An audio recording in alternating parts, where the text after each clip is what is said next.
Alam niyo, nakakatuwa talaga pag andyan na si Marcoleta sa mga hearing nila. Kasi itong mga ibang senator, parang iniisip nila, ay tinik. Tinik na naman to. Kaya believe na believe ako, honest, Senator Marcoleta. Di po talaga sayang yung boto namin sa iyo, Senator. Napakagaling niyo po, napakahusay niyo po. Panoorin na natin itong budget nila hearing sa Senado. Senator Dante Marcoleta is recognized. Tingnan niyo. Tingnan niyo yung mukha sa Senate President. Parang inisip, ano na naman kayang mga tirada dito ngayon ni Senator Marcoleta. Kaya, yeah. Thank you, Mr. President. Kasi yun nga, pag ikaw talagang politiko na wala kang kabalastugang ginawa, honest ka at wala kang kinakatakutan, kaya mong ipalabas lahat ng gusto mong sabihin, no? 'Di ba? Kasi hindi ka obligadong wala kang masasagasaan na kaibigan mo. May masasagasaan ka talaga pero hindi ka naaawa or hindi ka kasi ginawa yan, dapat lang managot kayo, di ba? Ganon yun. Mr. President, the head of the LTO was recently replaced by a new one. May I know the name of the current head of the LTO, Mr. President? Assistant Secretary Marcus Lacanilaw, Your Honor. It's the new head of the LTO. May we know, Mr. President, if the current LTO head has been trained in the transportation sector to merit replacement of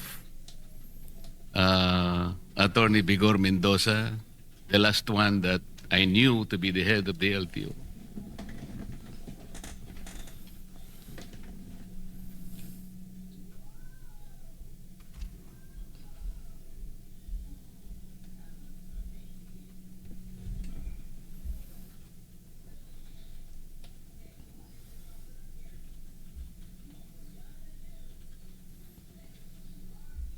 Simula na.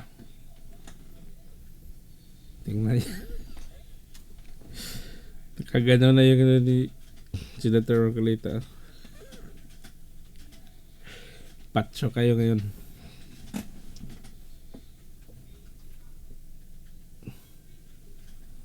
Your Honor, Mr. President, he is beside me right now. He said that he has been active in the motoring sector and at one time part of in one of the investigation in one of the issues in the LTO in sometime 2008-2009.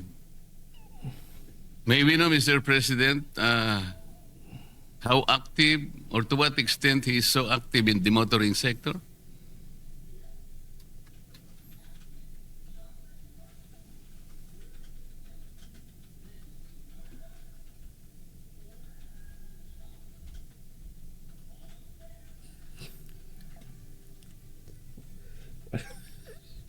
Simple lang Your yun. Honor, Mr. President, according to the LTO head, he was active in the motorsports before, car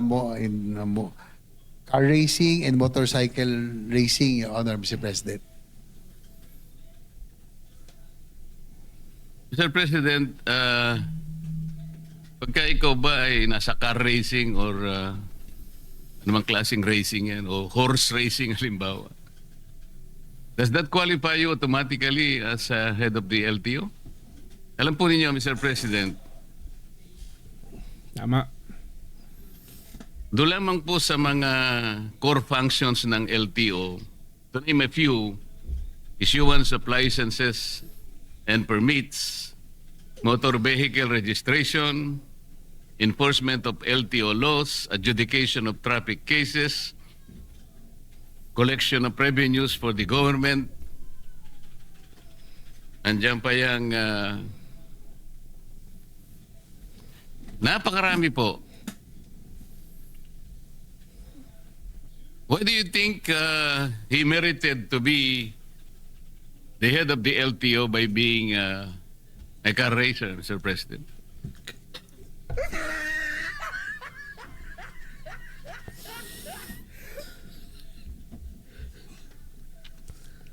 Simula na. Kaya nga, totoo.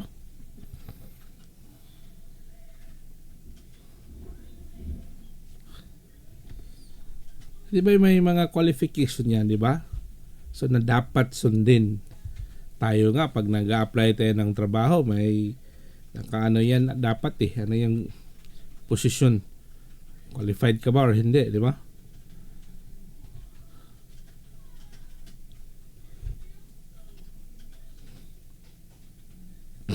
Ganun na.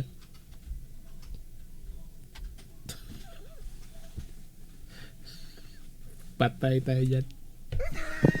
Your Honor, Mr. President, the LTO head said that he was formerly an ASEC of the civil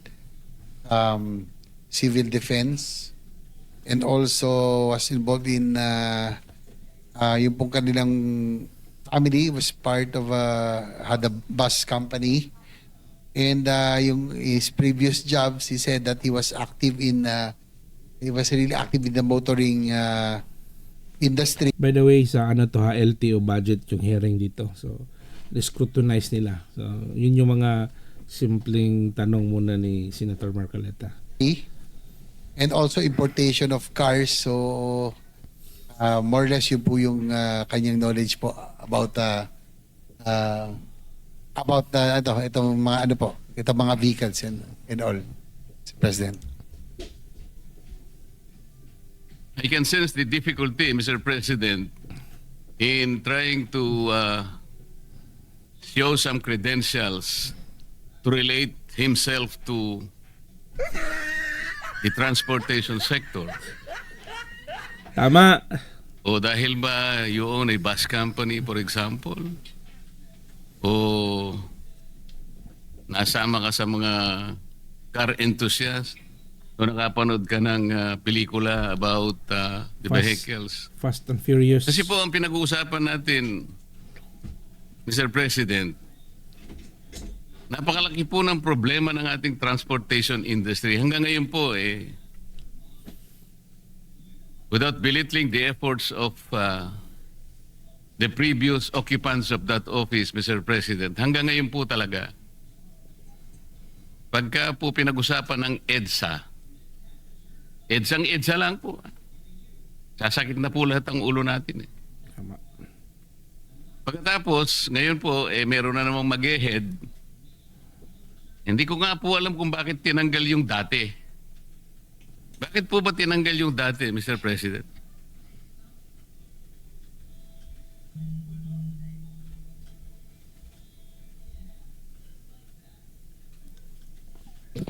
Your Honor, Mr. President, according to Secretary Lopez, they bow down to the wisdom of the President. No? There was sort of a rigodon within the DOTR family, yung pong LTO head dati. Si Attorney Vigor Mendoza is now with the LTFRB. Si current LTO Director Lacanilao came from the Office of Office of Transportation. Si Guadis napunta po sa Office of Transportation Cooperatives. Dati po si Director Lacanilao po yun ang galing doon. So, ay di ba? Si Director Lacanilao, saan naman po galing? Ay sorry, ambassador pala siya ng transnational crime pala. Ito si Marcos Lacanilao, Your Honor. Grabe, no? Sa mga ganito, di ba napaka basic yung tanong ni Senator Marcoleta, pero aabot pa ng ilang minuto yung sagot, di ba? Current head of LTO. So, it was the decision of the President, prerogative of the President na nagkaroon po ng rigodon doon po sa DOTR attached agency, Your Honor. Mr. President, siguro po hindi na-advise na mabuti ang Presidente kasi kung galing pala siya sa transnational crimes, Ano naman pong connection nun sa transportation? Ang alam ko po, the present occupant of that office is Special Envoy for Transnational Crimes. Tama po yun? SETC. Tama po. Kayo po yata yung naghatid sa dating Pangulo Yun. nung siya po ay nasa Villamor Air Base. Patay tayo Kayo dyan. yung sumama para sa dalhin sa The Hague. Tama po? Tama po, Your Honor. O yun lamang po siguro yung transport-related activity na pwede nating isangkot sa inyo. Other than that, wala. Wala. At ang mahirap pa po, Mr. President, hindi naman kotse ang ginamit mo, aeroplano ang ginamit mo, so hindi ka rin dapat sana ron eh. Kung tricycle ang ginamit mo para dalhin mo si dating Pangulong Duterte sa The Hague,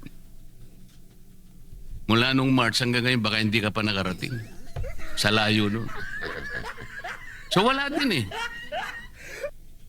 Mr. President, ako po nangangamba lang sapagkat napakalaki ng problema ng transport sector natin. Tama.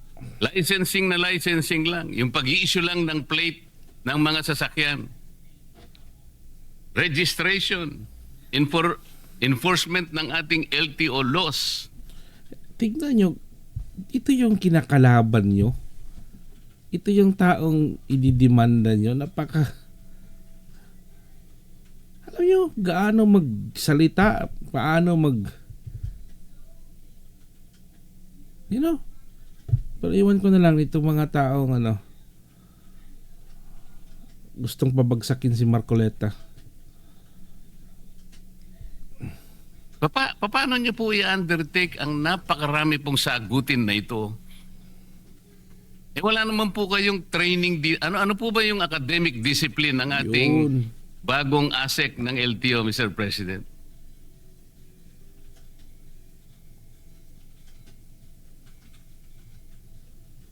Your Honor, Mr. President, according to our LTO Director, as additional credentials, he's a road safety advocate and he is a civil engineer by profession, Your Honor. Ano po? Civil engineer po. Ang dami pong civil engineer sa Pilipinas.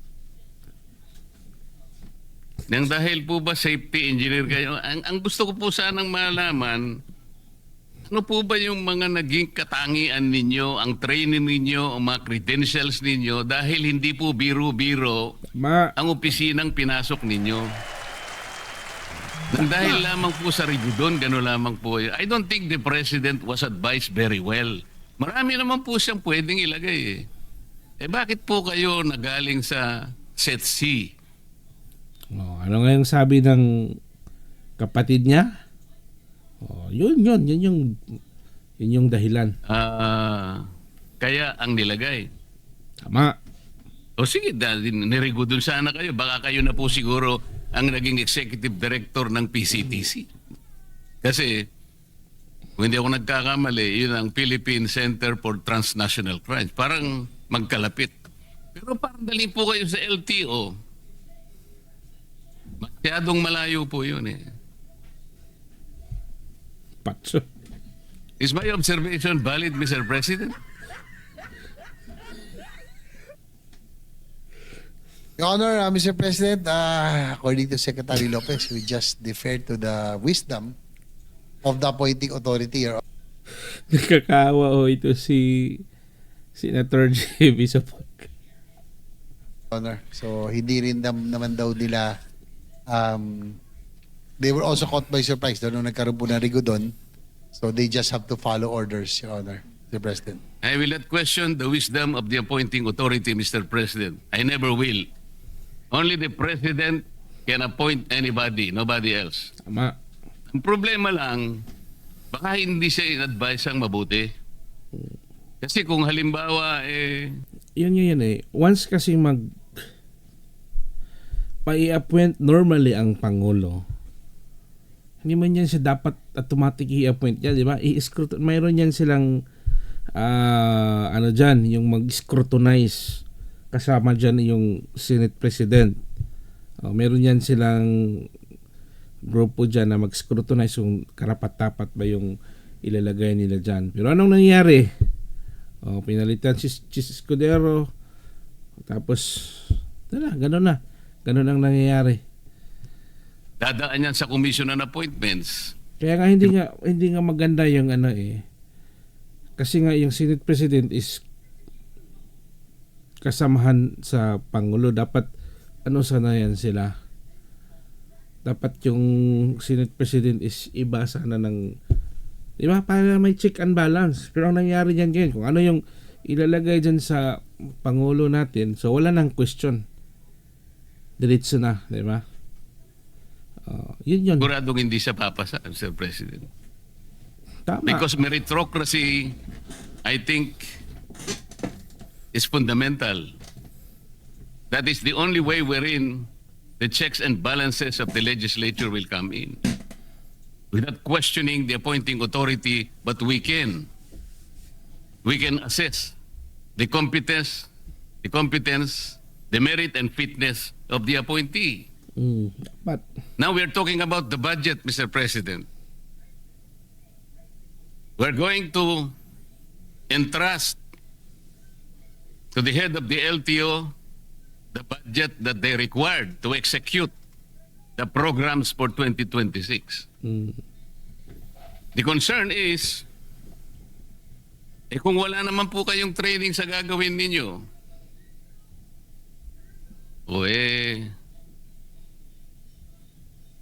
baka po, may papangako po ba ninyo na ang budget na ibibigay sa inyo ay talagang magagastos do sa kanyang dapat nakapuntahan, considering na hindi naman po kayo talaga nakaakma do sa posisyon na dapat sana ay naibigay do sa talagang karapat dapat. tama. Sobrang tama talaga. Di ba? Di ba ganun? Dapat ganun kung sino yung ilagay dyan, nakaakma yung qualification niya. Pero yun nga. Mr. President. Well, Your Honor, Mr. President, according to Secretary Lopez, since the LTO will be directly under the OSEC, they will really monitor and make sure that they will function and the reforms that need to be instituted will be done. So yan po ang commitment ng Secretary Lopez natin. In fact, meron nga akong ditong side. Meron din pong appointee ron na hindi ako pabor no, na political appointee. Na we should appoint people who have the technical skills and know-how and knowledge para hindi masayang. Not political appointees. Tuloy trabaho yan ng mga senador. Diba? Chine-check nyo yan. Lalong-lalo na yung Senate President. Talking about the PNR chairman who was recently appointed. Sayang po ang ating pong PNR. Yan po ang advocacy natin, railway system. Nag-appoint po ng isang dati naming konsihal na had a lackluster record kahit bilang konsihal. Kaya nga, minsan nasasayang, minsan nakakapagtaka rin. Ako rin, Mr. Chair, nagtataka rin ho ako minsan. Nangihinayang po ako sa posisyon. We should be appointing people who have that capability and knowledge in position para hindi ho nasasayang. Salamat po sa sagot. Ako naniniwala talaga ko na yung meritocracy, yung merit po talaga, importante rin yun. Halimbawa po Sobrang ako, na-appoint importante. ako na secretary ng DOH. Hindi ko po tatanggapin dahil hindi naman ako doktor Tama. Kung magicero po siguro, tatanggapin ko. Magic lang naman yun Ang ibig ko po sabihin, Mr. President, nang dahil ba kayo po ay inihatid nyo ang Pangulong Duterte sa The Hague? Ito po bang kabayaran, Mr. President? Wow. Ito po ba'y premyo? Kasi kailangan nating ma-disabuse po ang pagdududa ng mga kababayan natin. Tumpak. Hindi naman po kayo ang dapat na maghatid sa kanya ron Tama po, Mr. President? Tahimik si Mr. President. Your Honor, sabi po niya Asik Lacanilaw, siya nga po he confirms that he was one of those on the plane with the former president. Opo, Hindi na- wala namang pagdududa doon and there's no debate in that. Ang tinatanong po, kayo po bang authorized na dapat sumama na maghatid sa hindi tamang pagkakahatid sa dating Pangulo? Under what authority Patay ka dyan. did you accompany the former president to The Hague, Netherlands? Nako. According to kanina lang, being with the OSCE, they are on top of the Interpol po.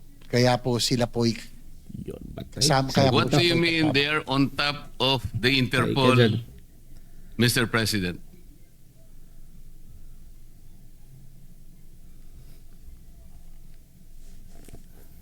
Does he mean, Mr. President,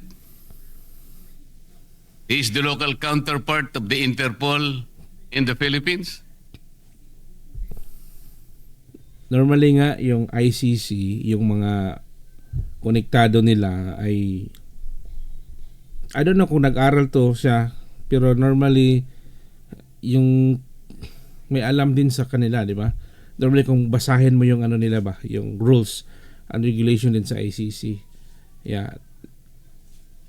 Nagiging involved ka sa kanila, nagiging part kanila, na dapat alam mo din yung sa kung ano yung side sa ICC. So katulad ba nila ano, yung mga lawyer din ng sa UN. Yeah, sa ICC. yung pong PCTC daw po is that's Ibig kong sabihin credited ba? Credited. Interpol NCB Manila. Yun nga po. Yan po. The PCTC is the Philippine Center for Transnational Crimes. Opo. Kaya hindi po totoo na sinasabi niya na he is on top of transnational crimes. Kayo po ay special envoy. But the local counterpart of the Interpol is the PCTC. It should have been the executive director of the PCTC who should have accompanied the former president, even if we assume that was regular.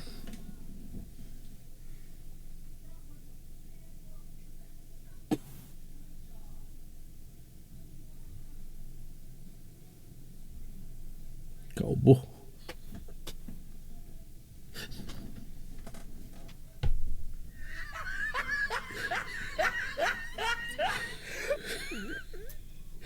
According to Asik Lacanilaw, that meron po daw siyang dokumento that he was well documented for him to be able to accompany the former president to The Hague, being the head of OSCE.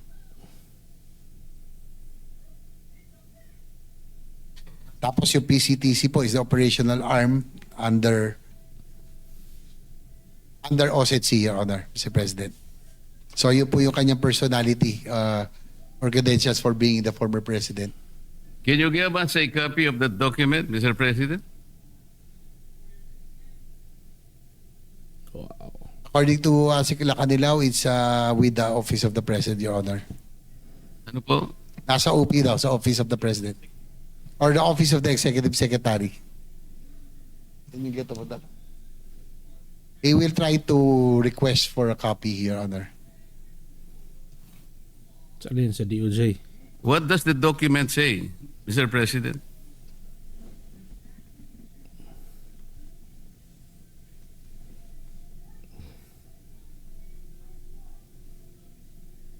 Grabe.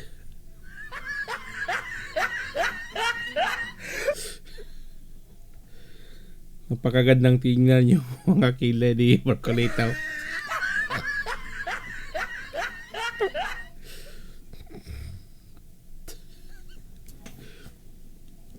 Panalo ka.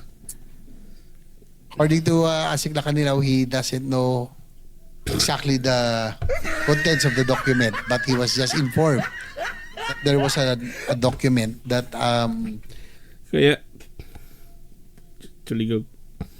Tama yung kanta na nagsasabing maraming namamatay sa maling akala. Ito yun sila. Hindi nila alam yung trabaho nila pero ginawa nila. Di ba? Designated or allowed him to accompany the former president, Your Honor, being OSETC. Why do you think, Mr. President, I should believe that statement? He referred to a document which content he doesn't know. Ang alam niya lang niya, ay pinasasama sa kanya, Pangulong Duterte. What kind of reasoning is that, Mr. President?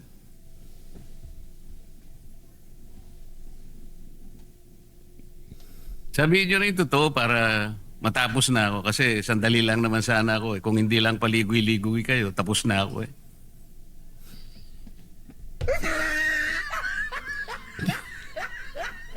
Well, according to him, it was in the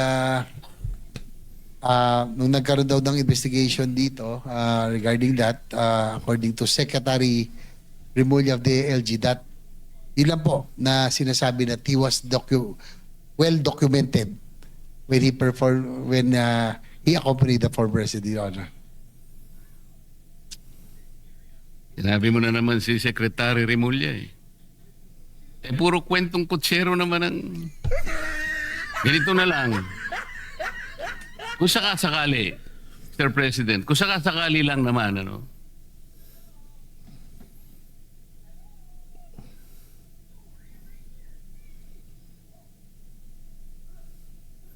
Sobrang tahimik. Sobrang tahimik nila.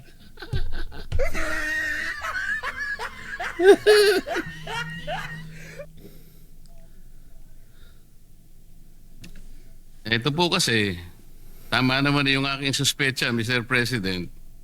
There was already an admission on the part of Ambassador Lacanilao then nung nag-hearing ang isang committee in the Senate on the arrest of FPRRD, na nag-volunteer ka lang eh.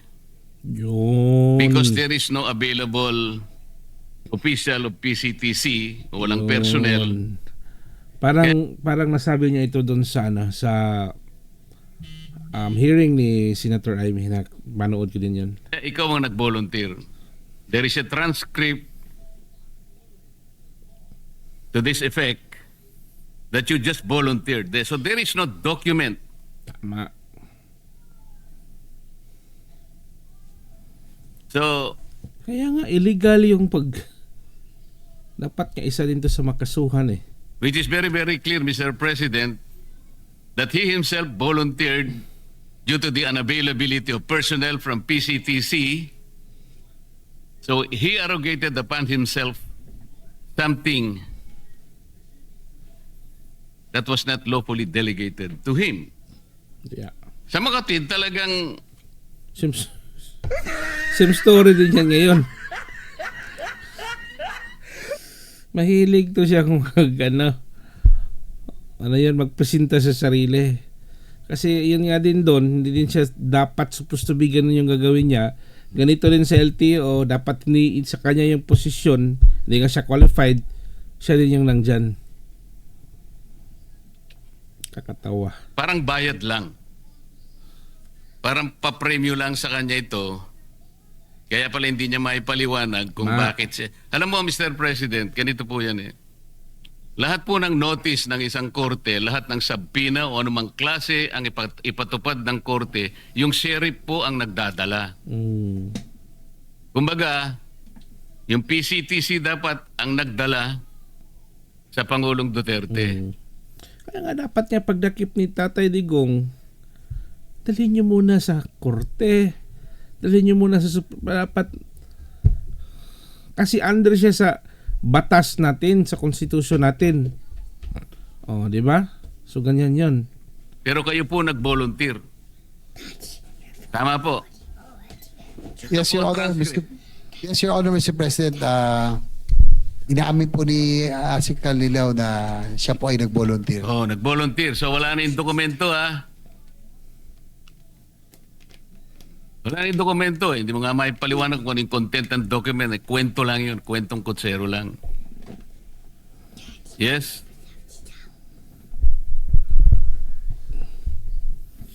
Well, sabi po kasi niya, yun daw yung nabanggit nung sa Senate hearing na he was documented. You Para were po, documented as what? Kanina dokumento yung sinasabi mo, ngayon, ikaw na ang dokumento. Ano ba yun? nung siya po ay nagboluntaryo, kinakailangan daw mabigyan ng dokumento para po siya po ay makaalis. At So, mapakasama. okay. The document says that you volunteered. Kasi nasa transcript talaga ng Senate, ano eh. Yes, Your Honor. He confirms. So the last question now, since you volunteered to accompany the former president to The Hague, kahit na irregular, illegal lahat ang mga proseso, will you also volunteer kung sakasakali na babalik na ang dating Pangulo na ikaw rin ang mag-uwi sa kanya? He said that if there is an order for him to do so, he will volunteer. To bring Paano him back. magiging voluntary yung kung ordering ka pa? Kaya nag-volunteer ka kanina. Mario Joseph naman na usapan ito. Kung may order daw, siya po isusunod yun. Ay, hindi na voluntary yun. In-orderan ka na. Mandate na yun eh. Salamat po, Mr. President. Pasensya na po at tumaba lang ng konti.